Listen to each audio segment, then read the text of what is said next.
Сәлеметсіздер ме оқушылар? Бүгінгі жаңа сабақ 26-шы сабақ. Бұрынғы кездегі оқу. Мектеп. Бүгін қыркүйектің 1-і, оқу басталатын күн екен. Киіз үй мектепте оқып жатырмыз.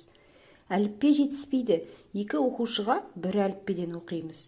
Дәптерді тіземіздің үстіне қойып жазамыз, немесе жерге етпеттеп жатып жазамыз.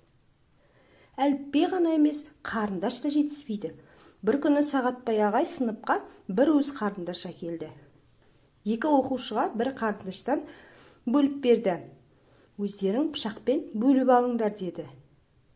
Осы кезде сыныпта біраз дау шықты. Бөлінген қарындаштың біреуі ұзындау, біреуі қысқалау болып шыққан. Әркім ұзын қарындашты алғысы келеді. Бір қарындаштан алуға болмай ма? Қарындашты қалай бөліп аламыз деп даурықты. Сағатбай ағай айтты: тоқтаңдар, бөлмей тұра тұрыңдар.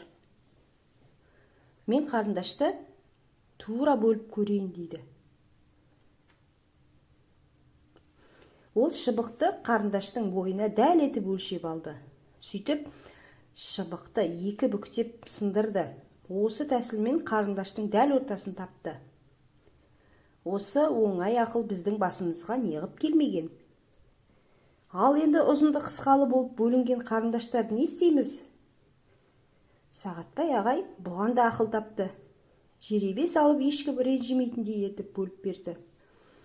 Қарындаштың кесілмеген ұштарын теңестіріп, кесілген жағын көрсетпей ұстап тұрды. Қалаған қарындашты аласың. Ұзыны келеме, қысқасы келеме белгісіз. Табылған ақыл, Сағатбай ағай, сіз қандай тапқырсыз дейді. Балалар: керемет ағай деп қуанып жатты.